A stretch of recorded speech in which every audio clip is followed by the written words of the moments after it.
지금 이 시각 여러분들이 주목하는 뉴스 만나보겠습니다. 교사의 안타까운 죽음이 잇따르고 있습니다. 최근 나흘새 3명의 교사들이 극단 선택으로 숨졌습니다. 경찰은 일반 변사 사건과 마찬가지로 고인들과 관련된 주변 상황을 꼼꼼하게 수사 중이라고 밝혔는데요. 서희초 교사의 사망 이후 49일이 지났지만 경찰 수사는 제자리 걸음이란 지적입니다. 박상률 기자입니다. 서희초 교사 사망 사건 이후 교육당국의 대처에도 불구 최근 사나흘새 3명의 교사들이 극단 선택으로 숨졌습니다. 경찰은 관련 사건에 대해 일반 변사 사건으로 입건한 뒤 휴대전화 확보, 주변인 대상 참고인 조사 등을 진행하고 있습니다. 숨진 교사 주변에서 학부모 민원에 힘들어했다는 증언들이 이어지고 있지만 일단 통화 상대를 특정해 대화 내용 등을 살펴본 뒤 범죄 여부를 판단하겠다는 겁니다. 우종수 국가수사본부장은 혐의는 민원을 넣은 사람의 신분이나 행위 종류 등을 살펴봐야 한다며 일반 변사 사건과 다르지 않게 조사 중이라고 설명했습니다. 민원을 낸 학부모의 직업도 사건 판단에 상당히 중요한 요소가 될 수 있다는 설명입니다. 하지만 경찰 수사는 설명대로 진행되지 않고 있다는 지적이 적지 않습니다. 경찰은 서희초 교사 사망 사건 당시 민원을 넣은 학부모가 경찰과 검찰 수사관 부부였다는 사실을 밝히지 않았습니다.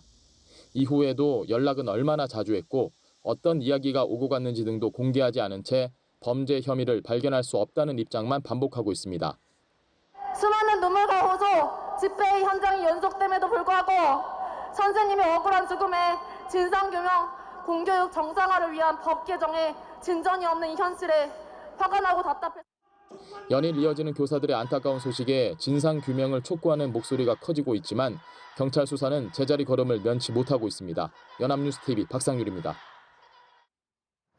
경기도가 한 반려견 번식장을 단속했는데 끔찍한 장면이 목격됐습니다. 반려견들이 불결한 환경에서 각종 질병에 걸려 방치돼 있었고 냉장고에서는 죽은 개의 사체가 무더기로 나왔습니다. 구조한 반려견은 건강을 회복시킨 후 일반에 분양하고 해당 번식장은 영업정지 등 행정조치할 계획입니다. 보도에 강창구 기자입니다. 늦은 밤 경기도 화성에 있는 한 동물 번식장을 경기도 단속반이 급습했습니다.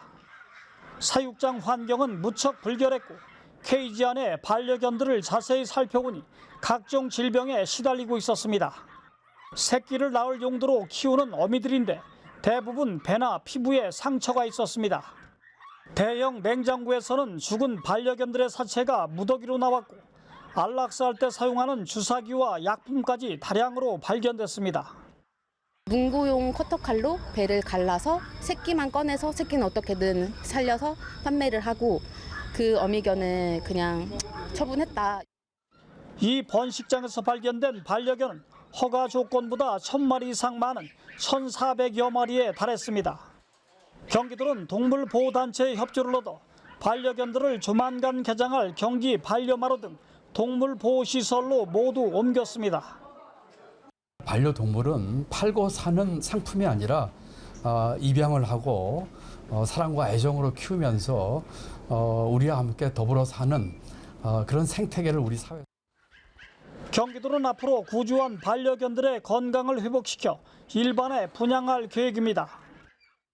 건강관리를 확인한 뒤에 그다음 영양을 충분히 섭취하고 부모들한테 갈 수 있는 훈련을 시키고 입양을 시킬 겁니다. 경기도는 해당 번식장 소유주로부터 반려견 포기 의사를 얻어냈고 앞으로 영업 정지 등 행정 조치할 계획입니다. 연합뉴스TV 강창구입니다.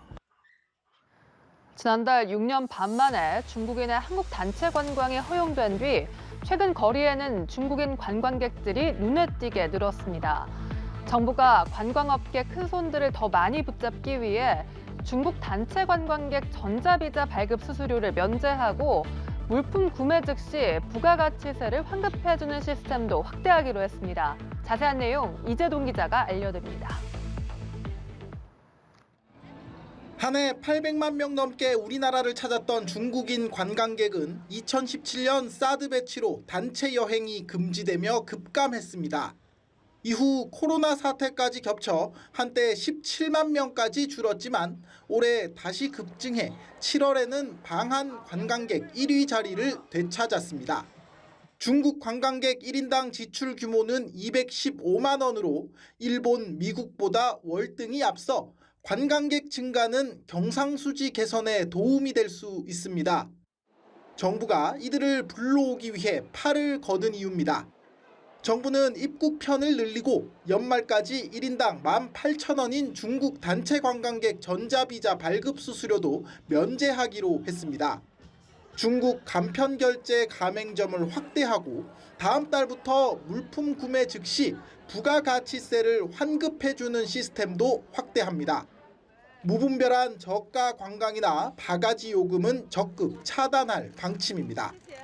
고부가가치 관광 상품을 육성하고 홍보하겠습니다. 세계적으로 각광받는 K컬처를 K관광의 고유한 매력으로 차별화하겠습니다. 다만 중국 내 한류 열풍이 한풀 꺾인 데다 최근 중국 경제 위기감이 증폭돼 예전만큼의 구매력을 보일지는 미지수입니다. 중국은 GDP에 부동산이 차지하는 비중이 25%가 넘는데요. 어려워졌기 때문에 중국인 관광객이 많이 오더라도 예전만큼 소비력이 크지는 않다. 이런 가운데 정부는 구매력 높은 중상류층과 기업 포상 관광 등을 중심으로 상반기 3배인 150만 명을 유치해 연간 중국 관광객 200만 명을 달성하겠다는 목표를 내놨습니다. 연합뉴스TV 이재동입니다. 젤렌스키 우크라이나 대통령이 러시아와의 전쟁 중에 국방장관을 전격 경질했습니다. 표면적으로는 분위기 전환을 위한 인사라는 설명이지만 국방부의 비리 의혹이 불거지며 사퇴 압박을 받아왔기에 사실상 경질로 해석됩니다. 우크라이나가 부패 척결에도 속도를 내는 한편 대대적인 전열 재정비에도 나설 것으로 보입니다. 이경희 기자입니다. 유럽연합 가입을 위해 부패 청산에 사활을 걸고 있는 우크라이나가 돈 세탁 의혹을 받는 최대 재력가를 체포한 데 이어 이번엔 국방장관을 전격 교체했습니다. 러시아와의 전쟁이 시작된 지 550일 만입니다. 볼로디미르 젤렌스키 우크라이나 대통령은 화상연설을 통해 올렉시 레즈니코우 국방장관의 교체를 직접 발표했습니다. Запропоновано ухвалити й кадрове рішення. Хочу окреслити це зараз. Я вирішив провести заміну міністра оборони України. Олексій Резніков пройшов ці більш ніж 550 днів повномасштабної війни. Я вважаю, що міністерство потребує. 표면적으로는 분위기 전환을 위한 인사라는 설명이지만 사실상 경질로 해석됩니다. 레즈니코우가 러시아의 전면 침공 이후 서방 국가들을 숱하게 방문하며 대규모 군사 지원을 이끌어냈지만 올 초 국방부가 식량을 부풀려진 가격에 구매했다는 비리 의혹이 불거지며 사퇴 압박을 받아왔기 때문입니다. 젤렌스키 대통령은 후임 장관으로 야당 정치인 루스템 우메로우 국유자산기금 대표를 지명했습니다. 전쟁포로 정치범 막교환 협상과 점령지 민간인 대피 등에 관여했고 러시아와의 흑해 곡물 협상을 논의하는 대표단에도 참여한 인물입니다. Як з військовими, так і з суспільством в цілому. Зараз очолити міністерство має Рустем Умеров. Верховна Рада України добре знає цю людину. 국방장관 교체를 계기로 우크라이나는 대대적인 전열 재정비 작업에도 나설 것으로 보입니다. 연합뉴스TV 이경입니다. 미국 서부 사막에 이례적인 폭우가 내리면서 세계적인 캠핑 겸 문화축제에 참가한 7만 명이 오도 가도 못할 처지가 됐습니다. 차량 이동이 거의 불가능해지면서 행사에 참가했던 팝스타는 도보로 겨우 빠져나와 트럭을 얻어탔고 참가자들도 겨우 빠져나왔다는 고생담도 이어지고 있습니다. 사망자도 1명 발생했습니다. 자세한 소식 김지선 기자가 전해드립니다. 마치 태풍이 휩쓸고 지나간 듯 온통 진흙탕으로 변한 캠핑장. 신발에 비닐봉지를 씌우거나 아예 스키를 타고 뻘밭을 헤쳐나갑니다. This mud turned very slippery and hard to drive on and walk on, and so it gets super slippery. 미국 네바다주 사막 한가운데 세워진 임시도시 블랙록시티에 기습폭우가 덮친 것은 현지 시간 2일. 하루 동안 연 강수량의 8분의 1이 쏟아지면서 버닝맨 축제에 온 7만 명이 오도 가도 못할 처지가 됐고 사망자도 1명 발생했습니다. 차량 이동이 불가능해지자 도보로 겨우 빠져나왔다는 고생담도 이어지고 있습니다. 팝스타 DJ 디플로는 이 차례 얻어 타기 전 거의 10km를 걸었다며 트럭 짐칸에 탄 모습을 공개했습니다. There are camps, a lot of European camps that fly in, do Burning Man, have left everything, their trash, their tents, their infrastructure. So this is a disaster like never been seen at Burning Man. 악조건 속에서도 일부는 춤을 추거나 물놀이를 하며 축제를 즐겼습니다.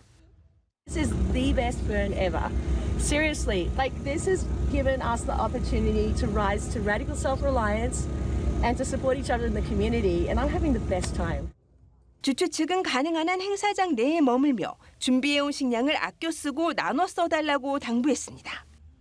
지난 1986년부터 매년 일주일가량 진행되는 이 축제는 다소 반체제적 성격을 띤 캠핑 겸 문화 행사로 자급자족이 원칙입니다. 연합뉴스 김지선입니다.